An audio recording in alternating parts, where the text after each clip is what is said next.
कधीच नाही चुकणार तुमचे फेवरेट टीव्ही शोज झी5 सोबत, तेही एकदम फ्री। बाबा ही ही ही ही चंची, ही चंचला, हिला हिला घराबाहेर काढणार होते तेव्हा कुणी थांबवलं? यांनीच थांबवलं, यांनीच थांबवलं, आईंनीच थांबवलं ना। अगं पण जिने गुन्हा केलाच नाही तिला का शिक्षा द्यायची? मग जेव्हा जेव्हा दुर्गेश्वरी मॅडम तुम्हाला स्टेजवरून पाडण्याचा प्रयत्न करत होत्या तेव्हा तुम्ही त्यांना माफ करायला निघाला होता, ते का? मला असं वाटतंय की आपण यांना एक संधी द्यायला हवी, आपण त्यांना माफ करायला। कारण त्या तुमच्या बहीण लागतात ना, म्हणून।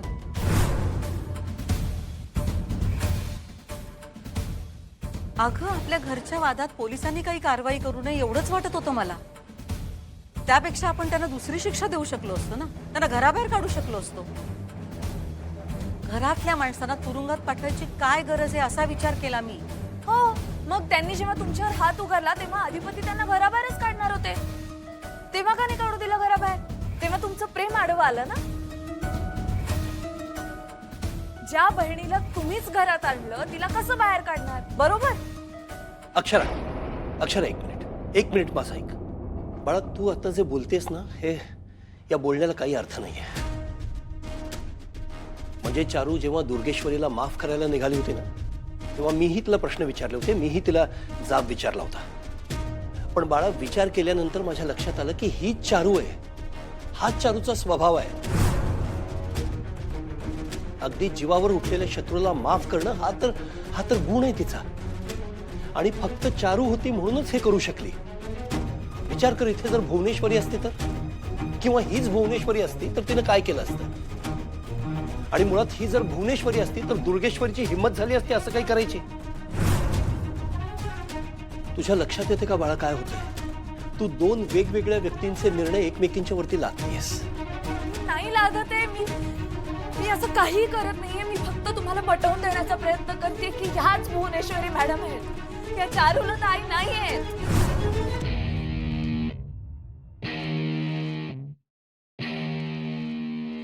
बाबा तुम्ही कोणीच यांना ओळखलेलं नाहीये, त्या हुशार आहेत, त्यांच्याकडे बुद्धी आहे, ते शस्त्र आहे त्यांचं, आणि त्याचा वापर कसा आणि कुठे करायचा हे बरोबर कळतं त्यांना। यांना माहित होतं की आपल्याला जर ह्या घरात चारूला ताई म्हणून राहायचं असेल तर आपल्याला सगळं नरमाईनं घ्यावं लागणार, आपल्याला भुवनेश्वरी मॅडमच्या विरुद्ध सगळं वागायला लागणार। कारण जेव्हा अशी वेळ येईल जेव्हा त्या पकडल्या जातील तेव्हा त्यांनी भुवनेश्वरी मॅडम विरोधात जे जे निर्णय घेतले ते सगळे कामी येणार। आणि जे आता घडतंय, आपण सगळे आता ह्याच गोष्टीचा अनुभव घेतोय। तुम्ही उगाच इकडचं तिकडचा संदर्भ जोडायला जाऊ नका। आमच्या आईसाहेब स्वप्नातही यांच्यावानी अशा मूळमूळ होऊ शकत नाहीत। वय तर या जर का भुवी असत्या तर कवा तरी संयम सुटला असता ना, भुवी सारख्या वागल्या असत्या। पण त्या कवा बी भुवी सारख्या नाही वागल्या, त्यांचा कवा संयम सुटला नाही। अक्षरा तुझी गल्लत होते, तुझी फक्त गल्लत होते, बाकी काही नाही। अगं चारू आणि भुवनेश्वरी या दोघींच्या फक्त दिसण्यात साम्य आहे, बाकी कशातही साम्य नाहीये। आणि ती भुवनेश्वरी कितीही हुशार असली तरी इतके दिवस ती प्रिटेंड करत राहील, एकदाही पकडली नाही जाणार, असं कसं होईल? अक्षरा थोडा विचार कर बाळा। काही वर्षापूर्वी मी यांच्या चेहऱ्यातल्या साम्यामुळे फसलो होतो, तू आता फसू नकोस। या चेहऱ्याच्या आतली व्यक्ती ओळख। आपल्याला पटलं ना की ती चारू आहे, आता पुन्हा का शंका घेतेस? मी तुम्हाला म्हटलं ना, हिला ट्रीटमेंटची गरज आहे। कामाचा किंवा आणखीन कुठल्या तरी गोष्टीचा ताण आलाय तिच्यावर, म्हणून ती अशी वेड्यासारखी बोलते। वय मला बी जाणवलं ही काय तर नाही येण्यासारखंच करत होती। अक्षराने जर मान्य केलं ना तरच आपण तिच्यावर इलाज करू शकतो। मी गुन्हा केलाच नाही असं जेव्हा गुन्हेगार म्हणतो की नाही, तेव्हा त्याला जास्त सहन करावं लागतं, आणि जेव्हा त्याचा गुन्हा सिद्ध होतो तेव्हा त्याला आणखीन कठोर शिक्षा मिळते। तसंच असतं मानसिक आजारांच्या बाबतीत। पेशंटनी जर लगेच ऍक्सेप्ट केलं ना तर लवकर गुण येतो, आणि टाळत राहिला तर जास्तच त्रास होतो। अक्षरा बाळा, हे बघ चारू म्हणते ते खरं आहे। तुला जर काही त्रास असेल, तुला टेन्शन असेल तर सांग ना आम्हाला। काय झालंय सांग, कसलं टेन्शन आहे?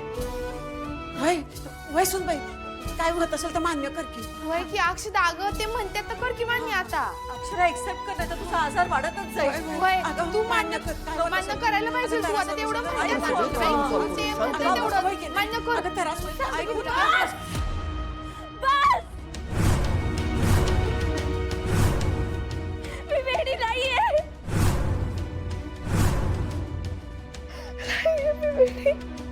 शांत व्हा मस्तिंदे, शांत. मी वेडी नाही अधिपती. होय, मग कोण म्हणलं? खरंच सांगते, मी खरं बोलते. बरोबर आहे. चला तुम्ही खोली चला, आपण आराम करूया. आराम नको मला, तुम्ही ऐका ना माझं, मी खरं सांगतेय. तुमचा विश्वास आहे ना माझ्यावर? या खोटं बोलताय ना हो, या खोटं बोलतायत. तुम्हाला नाही का कळत आहे? अधिपती हे बघा आपण इतके दिवस भुवनेश्वरी मॅडमना शोधत होतो ना. हं? आपण किती प्रयत्न केले, आपण देवाला साकडं घातलं हो की नाही? मग आता ते तुमच्या समोर आहे. भुवनेश्वरी मॅडम ते तुमच्या समोर आहे, तुम्ही का स्वीकारत नाही आहात त्यांना? त्यांनी मला भुवनेश्वरी म्हणून नाही ग, आई म्हणून स्वीकारायला हवंय. अहो अधिपतींनी तुम्हाला आई म्हणून कधीच स्वीकारलंय भुवनेश्वरी मॅडम. तुम्ही का असं करताय? तुम्ही का मान्य करत नाही आहात की तुम्हीच आहात म्हणून भुवनेश्वरी मॅडम? तुम्ही एकदा मान्य करा, अधिपती तुमच्या पायात स्वर्ग आणून ठेवतील बघा. तुम्ही अहो तुम्ही नसताना तुमच्या मागे सगळं घर फक्त तुमच्यासाठी आसुसले, तुम्हाला नाही दिसत आहे का? मॅडम तुम्ही नसताना सुद्धा तुम्ही घालून दिलेल्या सगळ्या रीती, सगळ्या परंपरा पाळल्या. तुम्ही बघितलं ना, का असं करताय आता? या ना आता तुम्ही तुमच्या मूळ रूपात परत, प्लीज. तुम्ही हव्या आहात आम्हाला. अहो तुम्ही अधिपतींवर पोटच्या पोरापेक्षा जास्त प्रेम करता ना, इतकी माया लावतो त्यांच्यावर. तुम्हाला दिसत नाहीये का किती कासावीस झालेत ते तुमच्यासाठी? किती वाट बघितली आहे त्यांनी. माझ्यासाठी नाही तरी निदान अधिपतींसाठी तरी मान्य करा की तुम्हीच भुवनेश्वरी मॅडम आहात. मला कशी मान्य करू मी चारुलता आहे हे बाकी सगळ्यांना पटतंय, फक्त तुलाच पटत नाही. तू म्हणतेस तसं अधिपतीने मला आई म्हणून स्वीकारण्यासाठी मी भुवनेश्वरीचा वेश घेई नाही. अजिबात मनात नसलं तरी त्यांच्यासारख्या भरजरी साड्या, दागिन्यांनी मडवेन स्वतःला. पण अधिपतीचं प्रेम चारुलतासाठी नाही, भुवनेश्वरीसाठी असेल. मुळात तसा एकदा प्रयत्न केला होता ना मी. किती केविलवाणा प्रयत्न होता माझा. तेव्हा काय झालं तुम्हाला सगळ्यांनाच माहित आहे. मी तिथे फिरकू नये म्हणून अधिपतीने ती खोली बंद केली. कुणाला विचारून तुम्ही या खोलीत आलाय चारुलता मॅडम? हिंमत कशी झाली तुमची इथे यायची? तुम्ही ह्या खोलीच्या दाराशी सुद्धा जायचं नाही, कारण ह्या खोलीत आमचं दैवत असतंय, आमच्या आई साहेब. आणि इथं आमच्या परवानगीशिवाय कोण सुद्धा पाऊल ठेवणार नाही. तो भुवनेश्वरीच्या खोलीतली जागा मला देत नाहीये, मग त्याच्या मनातली जागा मला कशी देईल? हा, ती जागा, त्याच्या मनातलं त्यांचं स्थान मला हिसकावून घ्यायचं नाहीये अक्षरा.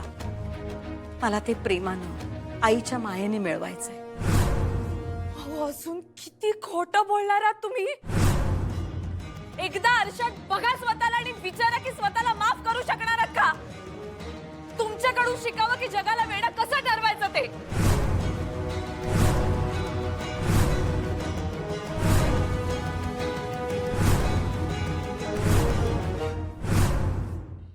झी5 ॲप डाउनलोड करा आणि पहा सर्व एपिसोड्स एकदम फ्री.